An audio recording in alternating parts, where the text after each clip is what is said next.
On est lundi 10 octobre. Lundi 10 octobre, on est sur l'heure du midi. J'ai fini ma pause déj et je vais reprendre le boulot. Hein. Je suis en télétravail le lundi. J'espère que vous allez bien. Donc du coup, je vous retrouve pour inaugurer une nouvelle semaine de vlog. Une nouvelle semaine de vlog. Le premier vous a plu. Donc là, j'espère sincèrement que ce nouveau vlog vous plaira. Voilà. Que vous dire? On va parler lecture, hein, parce qu'on est quand même sur une chaîne littéraire, n'est-ce pas? Alors, je suis en train de lire Le Passeur de livres de Karsten N aux éditions XO. C'est un roman pour tous les amoureux des livres, pour tous les amoureux de la littérature, et je pense qu'on est nombreux dans ce cas-là, sinon vous ne seriez pas sur cette chaîne. C'est l'histoire de Karl qui travaille dans une petite librairie, et il a l'habitude de faire des livraisons pour quelques clients. Il fait des livraisons pour 3-4 clients grand maximum par jour. Les clients lui commandent les livres, il les emballe, il les met dans son petit sac à dos et il va livrer ses clients avec les romans qu'ils ont demandés.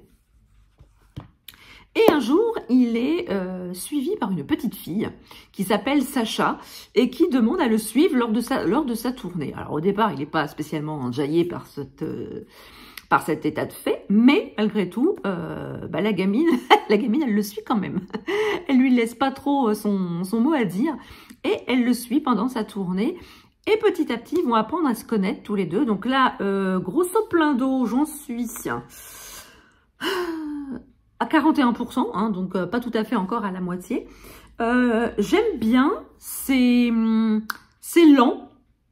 C'est lent, il se passe pas non plus grand chose. Faut pas vous attendre à des rebondissements de ouf. Ça se suit lentement. On apprend petit à petit à connaître et à apprécier les personnages. Voilà. Pour l'instant, ça me plaît bien. Ça me change un petit peu de ce que j'ai l'habitude de lire. Et c'est relativement plaisant. Alors, au niveau livre audio, j'en ai terminé un dont je vous parle dans le Cthulhu qui a été mis en ligne aujourd'hui. Donc, à l'heure où je tourne, vous avez déjà la vidéo en ligne. Et du coup, j'ai pas recommencé d'autres livres audio, donc je ne sais pas ce que je vais commencer. Quand je me serai décidée, je vous le dirai, hein, vous inquiétez pas. Sinon, en termes de lecture, je suis également sur un manuscrit des éditions Scrinéo, car je fais partie du comité de lecture Scrinéo. Je ne sais pas si je vous en avais déjà parlé sur cette chaîne. Les éditions Scrinéo avaient fait un appel à candidature. Et j'ai eu la chance et l'immense joie d'être retenue dans ce comité de lecture. Donc les éditions Scrinéo m'envoient des manuscrits. Là, du coup, c'est mon deuxième depuis le mois de juin. C'est mon deuxième. J'aime bien cet exercice. Qui est à la fois flippant et hyper intéressant. Flippant parce que on est les premiers lecteurs de ce manuscrit et on ne sait jamais si ça va plaire ou si ça va pas plaire. Mais enfin bon, c'est pareil que quand vous achetez un livre ou qu'on vous en offre un, vous savez jamais si ça va vous plaire ou si ça va pas vous plaire. Or là, c'est aussi hyper intéressant car on se dit peut-être que je vais découvrir la pépite de l'année, je vais contribuer à la faire découvrir et c'est franchement hyper intéressant comme expérience. Donc voilà pour ça. En termes de réception, la semaine dernière j'ai reçu le nouveau roman de Lucas Tatiazim aux éditions Inceptio, Les larmes écarlates. Je vais mettre ici. Alors, je vous lis la 4e. Patiemment, luttant farouchement pour suivre sa propre voie, Mathilde s'est façonnée une existence de rêve, voyage autour du globe, reconnaissance professionnelle, aisance financière et une double vie. 2 hommes qu'elle aime, 2 familles qui ignorent tout l'une de l'autre, 2 mondes aux frontières bien délimitées. Mais il suffit parfois d'un grain de sable dans les rouages d'une mécanique soigneusement huilée pour que tout déraille. Le jour où une personne de sa première vie fait irruption dans la seconde, un processus tragique se met en marche et très vite les morts s'enchaînent. Donc voilà, ça promet. J'avais beaucoup aimé la Montenue de Lucas Tatiasim. J'ai moins été convaincue par La Forêt. Je vous laisserai aller regarder les précédentes vidéos où je parle des précédents romans de Lucas. Donc voilà, j'ai envie de...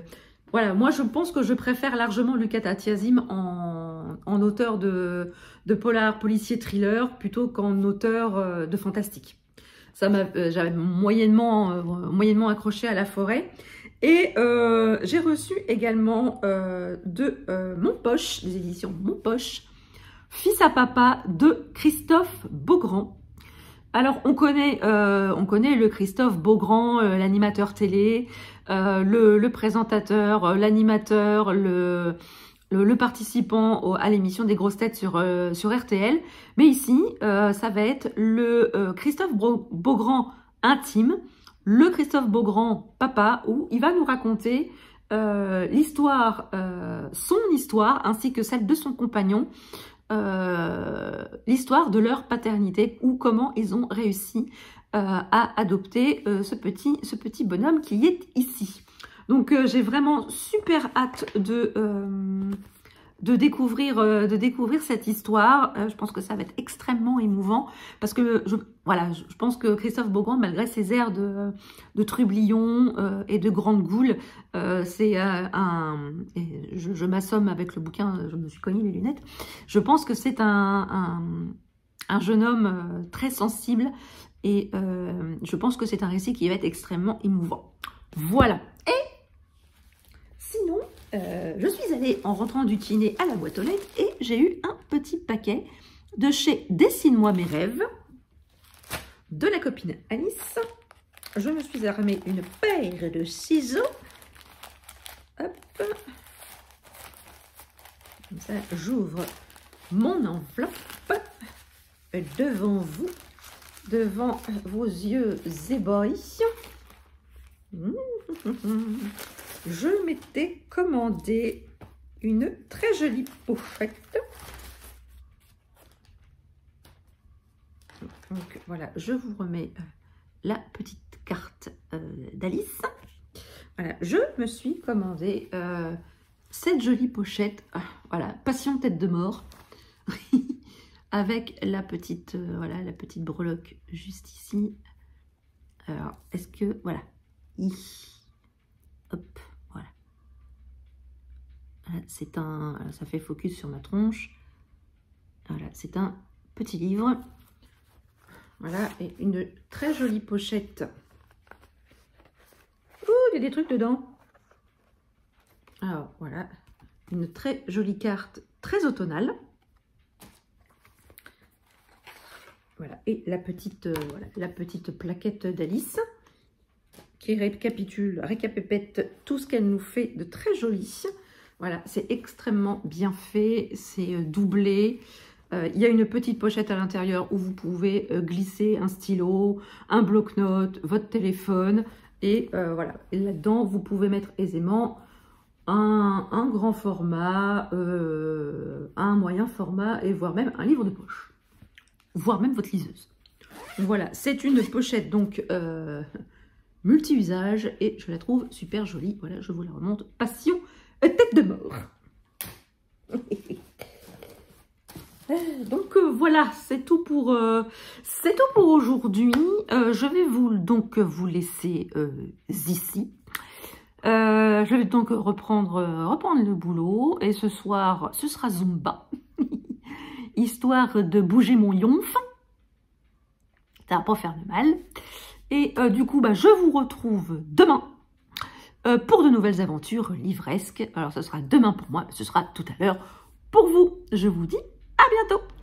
Salut tout le monde, on est mardi 11 octobre. Il est presque 16h30. Je vous prends donc en fin de journée.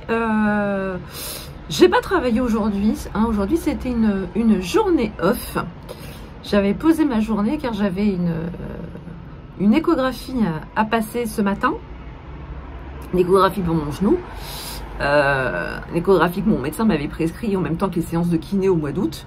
Et comme j'avais pas pu avoir de rendez-vous au plus tôt avant le 11 octobre, j'ai du coup passé mon écho ce matin. Toujours pour les douleurs de mon pauvre Guenoux. Et il s'est avéré que mes muscles et mes tendons sont très bien. Ils sont très beaux, comme a dit l'échographe. Ils ont de très belles fibres. C'était plutôt plaisant à savoir. Et jusqu'au moment où il est arrivé derrière le genou. Et là, derrière le genou, il s'est aperçu qu'il y avait une grosse tache noire qui s'avère être un kyste. C'est un kyste poplité qui se situe juste derrière le genou, dans le creux poplité, hein, voilà, qui est derrière le genou. Alors il fait 1 cm 6, donc à peu près ça sur 6 cm. Donc il est quand même assez volumineux. Donc du coup, je suis allée en venant de l'écho, je suis allée chez mon kiné pour lui montrer les résultats. Et il m'a dit, bon alors déjà il m'a rassuré, il m'a dit que c'était pas grave en soi, que tout le monde en avait des kystes, hein, que c'était des boules, des boules de graisse, on peut dire. Et là, des fois, il y a du liquide, hein, qui fait gonfler cette poche de graisse. Et du coup, qui occasionne ces kystes poplités. Donc, pour lui, c'est pas ce qui me provoque les douleurs. Cela étant, c'est probablement, vu là où il est placé, c'est probablement ce qui m'empêchait de tendre complètement ma jambe et ce qui m'empêche à l'heure actuelle de plier la jambe complètement. Je ne peux pas me mettre à genoux, je ne peux pas me mettre, ce qu'on dit, assise sur les talons, à savoir que vous vous mettez à genoux et que vous vous asseyez sur vos talons.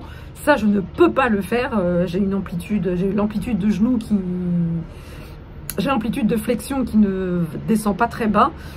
Donc, mon kiné m'a dit qu'on allait du coup faire le même travail qu'on avait fait pour réobtenir une extension de la jambe correcte et on allait faire le travail inverse, à savoir pour récupérer une flexion un peu plus ample du genou. Alors peut-être que du coup en pliant la jambe, étant donné que le kyste est assez volumineux, peut-être que en pliant la jambe, le kyste lui appuie sur d'autres tendons, sur d'autres ligaments, ce qui fait que ça me gêne, que ça me fait un petit peu mal du coup en pliant ma jambe. Donc voilà pour voilà pour la petite minute médicale. Sur ce, j'ai quand même regardé entre temps sur le chemin du retour sur internet s'il n'y avait pas des huiles essentielles, des huiles de massage pour pouvoir un petit peu résorber le dit kyste. Donc j'en ai trouvé. J'ai trouvé un mélange avec des huiles essentielles que j'avais à la maison. Parce qu'il faut savoir que j'ai une trousse de secours d'huiles essentielles qui permet de soigner les petits bobos du quotidien. Alors la base, hein, la lavande, l'amande poivrée, l'eucalyptus, la Gaultérie, hein, pour les sportifs, hein, s'il y a des sportifs parmi vous, vous savez que la Gaultérie c'est hyper important. Voilà, de l'eucalyptus citronné, enfin plusieurs petites huiles essentielles qui en les combinant permettent de créer des synergies d'huiles essentielles qui permettent de soulager. Donc là du coup j'ai trouvé une synergie d'huile essentielle qui va justement peut-être m'aider à résorber le dit kyste plus les séances de kiné. On devrait pouvoir s'en sortir sans trop de bobos. Voilà. Voilà pour la minute médicale. Niveau lecture, alors j'espère que vous entendrez pas trop les bruits de la rue, parce que oui, on est le 11 octobre, mais j'ai passé l'après-midi sur mon balcon à bouquiner. Voilà, vous voyez, hein, je suis en t-shirt, donc au soleil, il fait encore relativement bon. J'ai donc terminé le passeur de livres de Karsten N aux éditions XO. J'ai beaucoup aimé. C'est un roman doudou. C'est un roman extrêmement tendre, plein de temps, voilà, vraiment plein de tendresse pour les amoureux des livres, mais aussi pour le genre humain. Karl, le passeur de livres, prend sur lui pour prendre des commandes de ses clients, et il a l'envie de leur porter les livres qu'ils ont commandés en main propre, extrêmement bien emballés dans du beau papier avec des beaux rubans pour leur faire plaisir. Donc en fait, il apporte les romans que les gens aiment. Et puis va arriver dans sa vie une petite fille qui s'appelle Chacha. Elle va le titiller un petit peu, elle va le sortir de sa zone de confort, elle va l'amener petit à petit à s'ouvrir un peu plus, parce que ses clients, il les affuble de noms de personnages de romans. Il ne les appelle pas par leur nom d'état civil, il les appelle par des noms de personnages auxquels ils lui font penser. Et c'est sans doute une manière pour lui de se protéger, de ne pas de rester dans le monde des livres et non pas dans le monde réel. Et grâce à Chacha, il va petit à petit s'ouvrir, et elle va lui dire: mais c'est bien, tu leur donnes des livres qu'ils aiment, mais ce ne sont pas les livres qui leur conviennent. Elle va le pousser à leur offrir des livres qui leur conviennent, et par là même, elle va leur offrir leur ouvrir plein de champs des possibles. Et j'ai trouvé ça vraiment extrêmement touchant. Karl est extrêmement touchant dans sa relation avec la petite fille, dans sa relation avec ses clients, dans sa relation avec son ami de toujours, Gustave, qui était l'ancien propriétaire de la librairie pour lequel il travaillait. Ils avaient tous les deux l'amour des livres chevillés au corps. J'ai trouvé ça extrêmement beau, extrêmement touchant. C'est voilà, on referme le livre avec beaucoup de tendresse, et on ne peut pas s'empêcher de regarder les livres qui sont chez nous en disant: bah voilà, ça c'est mon cocon, ça c'est mon refuge quand ça va pas, c'est ce qui me permet de m'évader, de me sortir de mon train-train quotidien. Et ça rappelle aussi que les livres sont là pour vous aider à vous sentir mieux, même que ce ne soit pas des livres de développement personnel, peu importe. Les livres, ça sert aussi à se faire du bien, et le message de ce livre est là. Les livres sont là pour faire du bien. Lisez les livres qui vous font du bien, lisez les livres qui vous plaisent, lisez les livres qui sont faits pour vous. Voilà. Et donc, je vais faire le grand écart facial en termes de genre. Je vais entamer Comme une image de Magali Collet aux éditions Tornada. Ici, on est dans du thriller. J'avais adoré le premier livre de Magali Collet, La cave aux poupées. Si vous ne l'avez pas lu, je vous jure, pour un premier roman, c'était une ambiance de glauquitude extrême. Si vous aimez le glauque, allez-y, foncez. Donc ici, dans son nouveau roman, on va faire la connaissance d'une petite fille qui, alors la quatrième de couverture est assez sibylline. On n'en sait pas grand chose. Je trouve que voilà, cette petite fille a l'air très gentille, très sympathique. Elle a l'air adorable, elle a l'air sage comme une image. Mais je pense qu'on va très vite déchanter et qu'on va tomber dans du thriller vraiment pur jus. Donc là, pour l'instant, je ne l'ai pas commencé. Je me suis juste arrêtée au premier chapitre. Mais voilà, je voulais vous dire un petit peu où est-ce que j'en étais. Je voulais surtout vous faire un petit point sur la lecture que je viens juste de terminer. Donc voilà, donc en attendant mon chéri, et en attendant d'aller au sport ce soir, je vais donc me replonger, continuer ma lecture de Comme une image. Et du coup, je pourrai vous en reparler demain, si tout va bien. Donc là, par contre, demain, je bosse, hélas. Demain, je bosse. J'avais pris que ma journée d'aujourd'hui pour pouvoir aller passer mon examen tranquillou bilou. Donc voilà, j'espère que...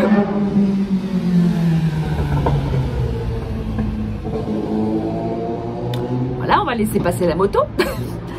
Donc j'espère que vous, de votre côté, tout se passe pour le mieux. Je vous retrouve donc demain pour moi et tout de suite pour vous. Je vous dis à très bientôt. Bisous. Coucou tout le monde, on est mercredi 12 octobre, il est 17h45. Je viens tout juste de rentrer du travail et je suis explosée. Je suis complètement explosée. D'abord, ça se voit. Alors, je ne sais pas si c'est dû au fait de pas avoir travaillé hier. Mais aujourd'hui, ça a été très très dur. Et puis peut-être aussi du fait que ça fait quand même 2 nuits que je dors mal. Parce que mon chéri a un labago et donc du coup, il dort assez mal. Comme il a mal à chaque fois qu'il se bouge, donc forcément, ça le réveille. Et du coup, moi, ça me réveille aussi. Petit point, oui, alors j'ai oublié de vous parler de ça hier. Du coup, avec chéri, on a regardé le week-end dernier Hocus Pocus, le 1 et le 2. Vu que le 2 est sorti assez récemment sur Disney+, et qu'on n'avait pas regardé ni l'un ni l'autre, le 1, donc du coup, on a regardé le premier, je crois qu'on l'a regardé vendredi soir, je crois, vendredi ou samedi, je ne sais plus. Ou dimanche. Peut-être dimanche d'ailleurs. Enfin bref, on a regardé le premier ce week-end et on a regardé le 2 lundi soir. Alors, moi pour ma part, j'ai beaucoup aimé le premier qui date quand même de 1993, donc oui, les effets spéciaux ont peut-être un tout petit peu vieilli. Néanmoins, ça reste quand même une super bonne histoire. Les 3 comédiennes, elles sont d'enfer. Bette Midler, Sarah Jessica Parker et Mary Najimy, si je prononce bien son nom, elles sont phénoménales. Elles jouent les 3 sœurs Sanderson, qui sont des sorcières et qui ont été condamnées à mort en 1693 à Salem, parce qu'elles avaient enlevé une petite fille pour aspirer son essence de vie, pour pouvoir conserver leur jeunesse éternelle. Elles ont été prises sur le fait et elles ont été condamnées à mort, sauf qu'elles ont lancé une malédiction qui enjoignait qu'une âme pure et vierge rallume la flamme noire une nuit d'Halloween pour pouvoir les ressusciter. Sauf que cette résurrection ne dure qu'une seule nuit, la nuit d'Halloween, et que dès le lever du soleil, c'est fini. J'ai beaucoup aimé le premier, je trouvais qu'il y avait beaucoup d'humour. On a beaucoup ri avec chéri, et donc du coup, quelques 30 ans plus tard, 29 ans plus tard pour être précis, sort le deuxième opus, toujours avec les 3 mêmes comédiennes, avec 29 ans de plus forcément. Et alors, il est bien aussi, mais j'ai quand même nettement préféré le premier. Il y a quand même un peu moins d'humour dans le deuxième. Mais là, voilà.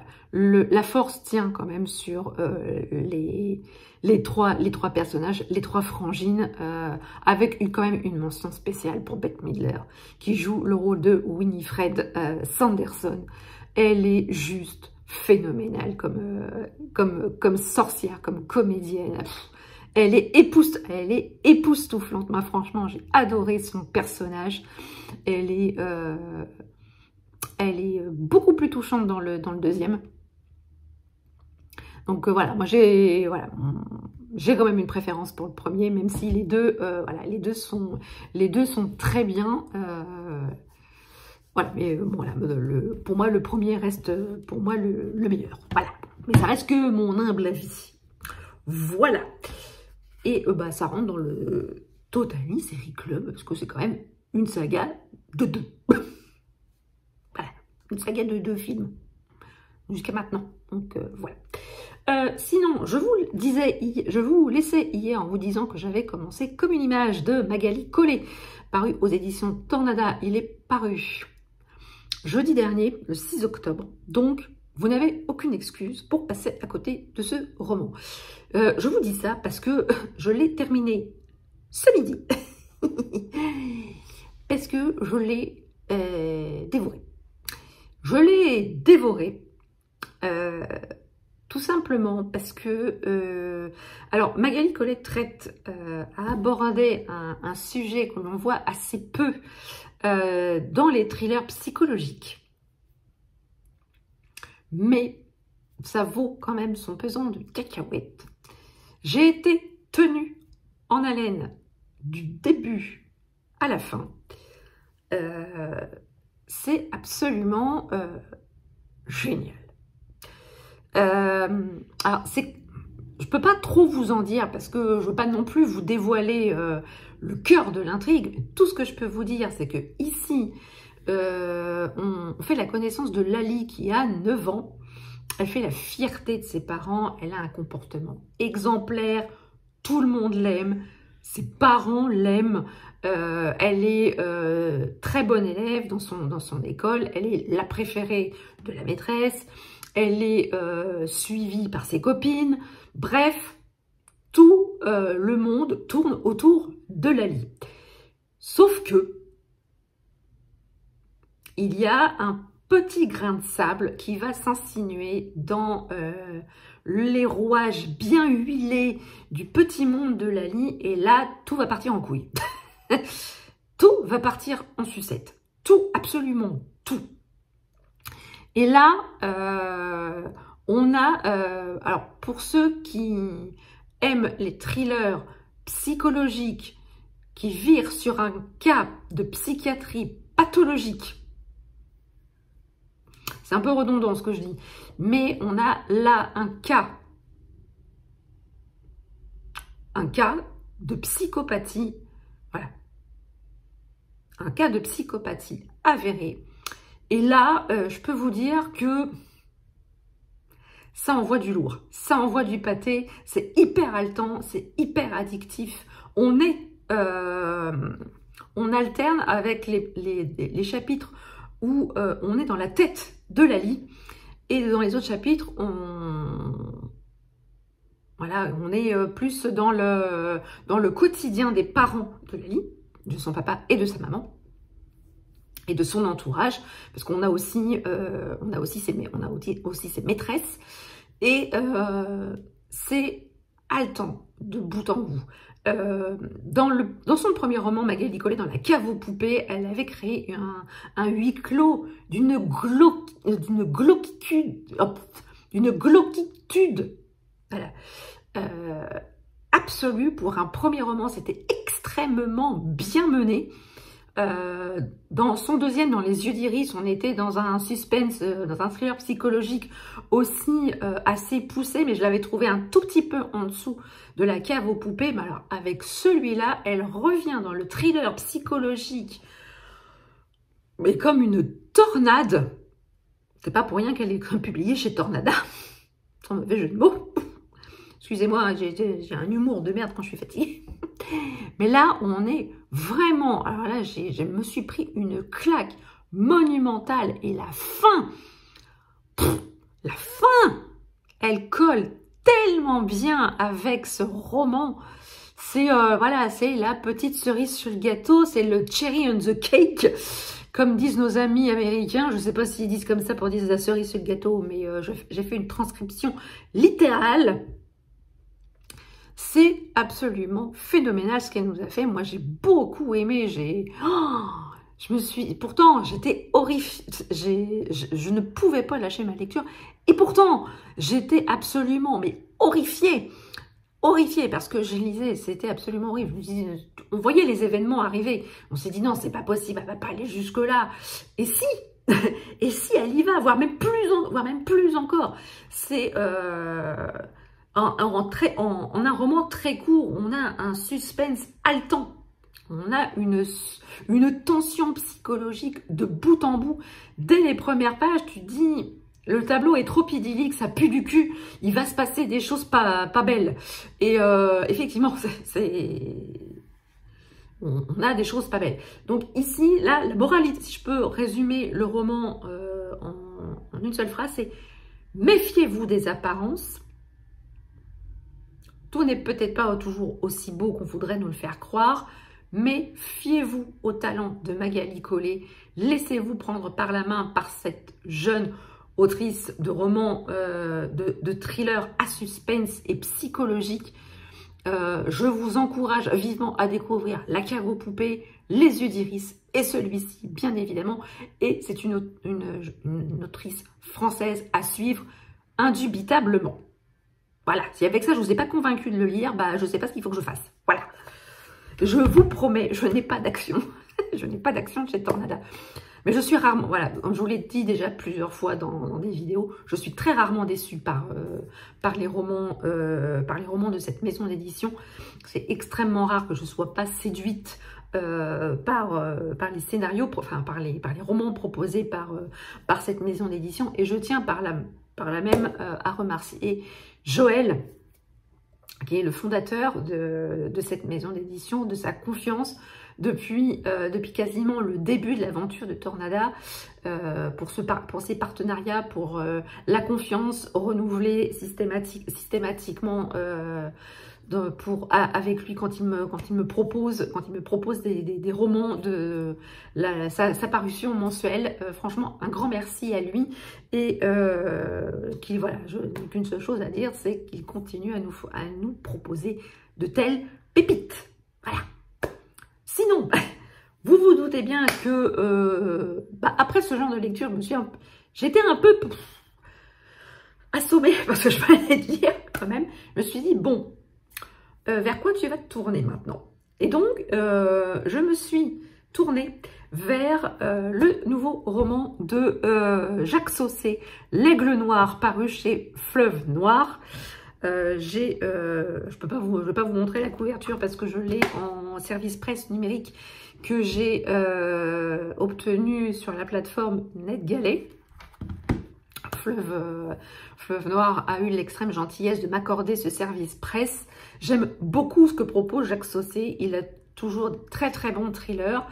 Et là, je vais pas vous en faire un résumé extrêmement complet. On a un premier chapitre qui se passe en Afrique.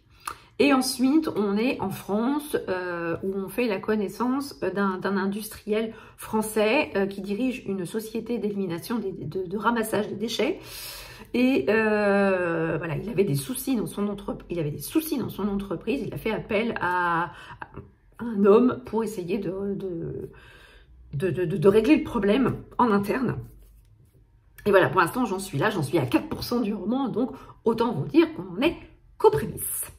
Voilà, je ne connais absolument pas l'intrigue, mais d'après ce que j'ai compris, voilà, cet industriel, il va avoir des soucis, il va demander de l'aide à quelqu'un.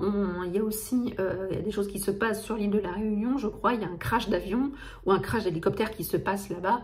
Bref, on a quand même pas mal d'éléments qui vont se mettre en place. Là, pour l'instant, c'est un petit peu confus, mais je ne sais pas trop où je vais aller avec l'auteur. Voilà. Pour ce soir, je pense que je vais vous laisser.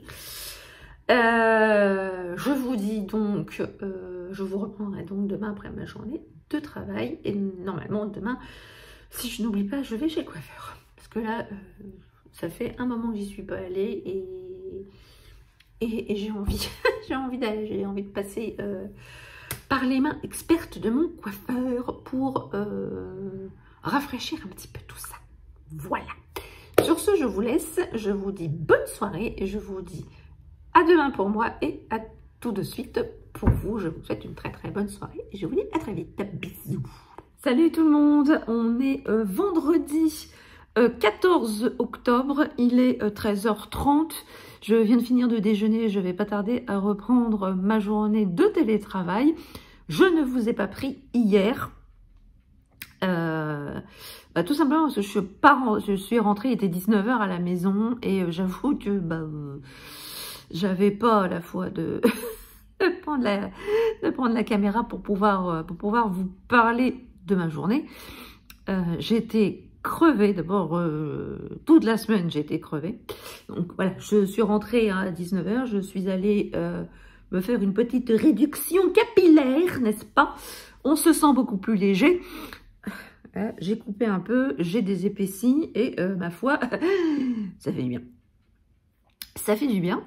Donc je ne peux pas rentrer de bonne heure et j'étais un peu crevée hier. Donc, sur ce mercredi, donc, je vous laissais en vous disant que j'avais commencé sur ma liseuse L'Aigle Noir de Jacques Saucé, publié aux éditions Fleuve Noir. Donc ici, on a un industriel, un riche industriel qui était basé à Toulon, qui fait appel à un ex-commandant de police afin de faire la lumière sur la mort de son fils. Il y a quelques mois de ça, son fils a été retrouvé à la suite d'un accident d'hélicoptère, alors que voilà, la météo était très bonne, il connaissait parfaitement les lieux, il faisait ce trajet depuis de nombreuses années. Il n'y avait aucun, enfin, c'est lui qui pilotait, mais il pilotait son hélicoptère depuis plus de 5 ans, il n'y avait jamais eu aucun problème. Donc le père, Hubert Bourdonnais, est persuadé que l'accident de son fils n'en est pas un. Il conteste les résultats de l'enquête de gendarmerie qui avait eu lieu sur place, et donc il charge Paul Kessler de se rendre sur les lieux, donc soit sur l'île de la Réunion, sur la propriété des Bourdonnais là-bas, afin de faire peut-être de faire une contre-enquête là-bas, afin de savoir exactement ce qui s'est passé lors de cet accident. Parallèlement à ça, on a une petite fille qui semble être victime de maltraitance. On suppose qu'elle est victime de maltraitance, étant donné qu'elle ne parle pas beaucoup, mais elle semble avoir sur elle quelques stigmates de maltraitance. On a un jeune homme qui disparaît malencontreusement lors d'une plongée en mer. Et on a aussi, au fil des chapitres, on a l'histoire d'un jeune Africain qui fuit son pays tout simplement à la suite de quelque chose qui s'est passé et qui l'oblige à fuir loin des siens et à fuir loin de son pays. Donc j'en suis à peu près à... J'en suis où? J'en suis... Ouais, voilà, j'en suis à 18%. Voilà, hein, je ne vous mens pas. J'en suis à 18%, mais ça se lit très bien. Le style de Jacques Saucé, il est très fluide. Les chapitres sont très courts, mais je vais pas dire mais j'aimerais bien j'aimerais avoir du temps pour me poser. Me poser tranquillement et bouquiner toute une après-midi, parce que j'avoue que je ne peux pas vous dire de bouquiner toute une soirée, parce que j'avoue qu'en ce moment la dame à 21h30 elle pique du nez, mais bon, voilà, j'aimerais vraiment avancer dans ma lecture parce que ça me plaît vraiment beaucoup. On a plusieurs histoires parallèles qui se mettent en place, et le connaissant, tout va s'imbriquer tôt ou tard, et j'ai hâte de savoir à quel moment ça va s'imbriquer et surtout comment. Hier, dans la boîte aux lettres, j'avais un paquet. J'ai reçu de la part des éditions Les Escales, Dernier train pour Londres de Meg White Clayton. Alors ici, on est avant la Seconde Guerre mondiale. En 1936, à Vienne, les nazis ne sont encore que des vagues brutes pour Stefan Neumann, adolescent juif, et sa meilleure amie Sophie Hélène. Mais l'insouciance de la jeunesse laisse place à l'inquiétude quand arrivent les troupes d'Hitler. Alors que l'avenir semble de plus en plus sombre, une néerlandaise, Truus Wischmüller, s'investit dans la mission de Kindertransport, évacuer les enfants hors des pays occupés par les nazis et leur trouver de nouveaux foyers. L'étau se resserre, mais Truus n'écoute que son courage. Elle ira jusqu'à négocier avec Eichmann et s'engager dans une course contre la montre pour sauver des enfants comme Stéphane et Sophie Hélène. Donc voilà, c'est un roman qui a été inspiré de faits réels, d'inspiré de la vie d'une femme qui n'a écouté que son courage pour qu'elle exfiltre, on va dire, des enfants pour sauver des milliers d'enfants. D'après ce qu'on nous dit sur la 4e de couverture, elle a sauvé des milliers d'enfants en les exfiltrant des pays occupés par les nazis. Donc j'avais trouvé la 4e de couverture intéressante dans le catalogue des parutions, et donc du coup je l'ai demandé à la maison d'édition qui a eu la gentillesse de me l'envoyer. Donc merci beaucoup les escales. Donc voilà pour aujourd'hui. Donc je vais retourner travailler. Je me suis mise à travailler ce matin, il devait être 8 h, que j'étais prête de bonne heure. Je me suis levée en même temps que mon chéri pour qu'on puisse déjeuner tous les deux, comme on a fait toute la semaine.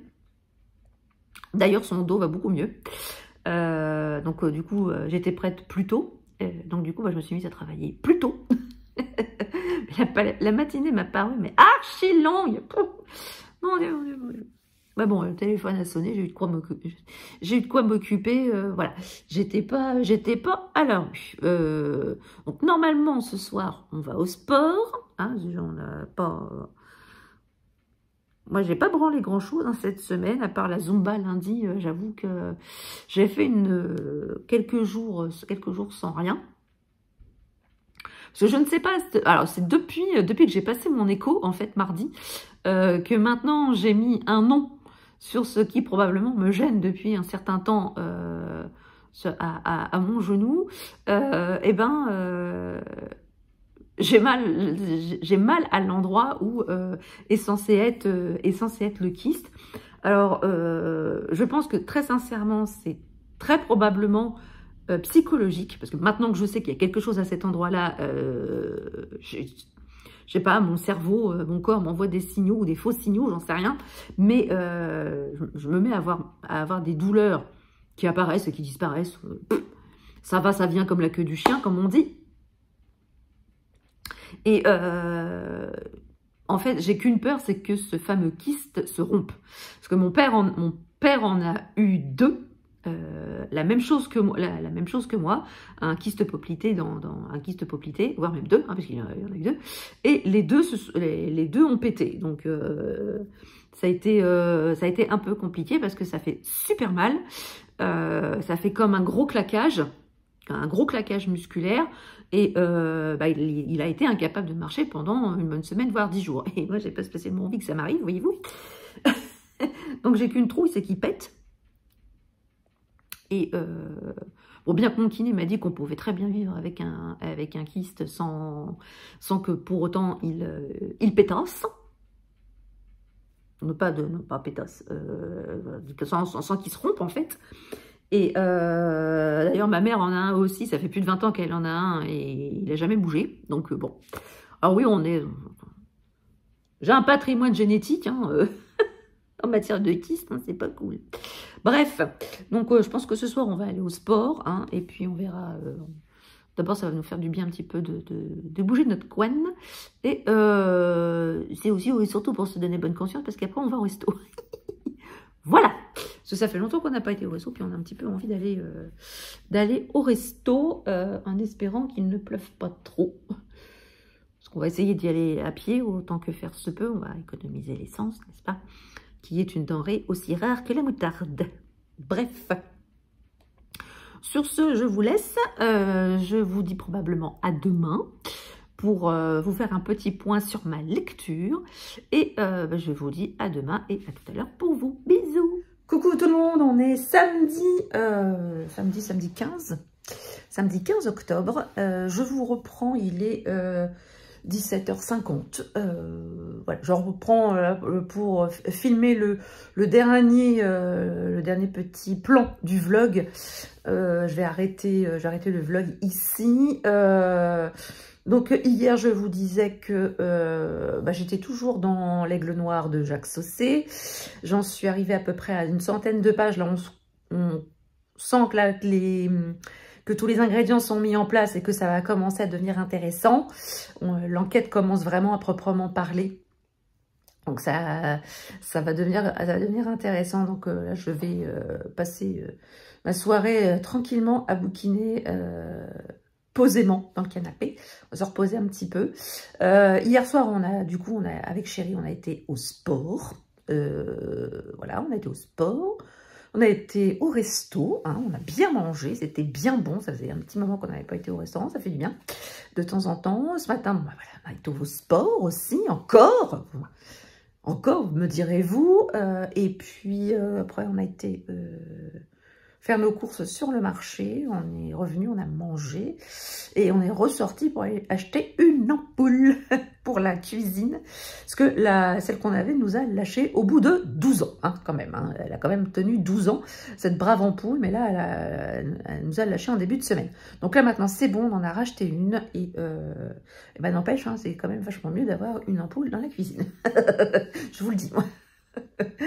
Donc voilà, je vous laisse pour ce vlog. J'espère qu'il vous aura plu. N'hésitez pas à me dire en commentaire si vous avez vous aussi lu certains des romans dont je vous ai parlé dans ce vlog. N'hésitez pas à venir me parler de tout ça en commentaire. N'hésitez pas à mettre des petits pouces en l'air, à partager la vidéo si le cœur vous en dit. Et si vous n'êtes pas encore abonné, n'hésitez pas, c'est gratuit, ça fait plaisir et ça ne fait de mal à personne. Sur ce, je vous laisse. Je vous dis à très très bientôt pour une prochaine vidéo et je vous souhaite de très très belles lectures. Ciao!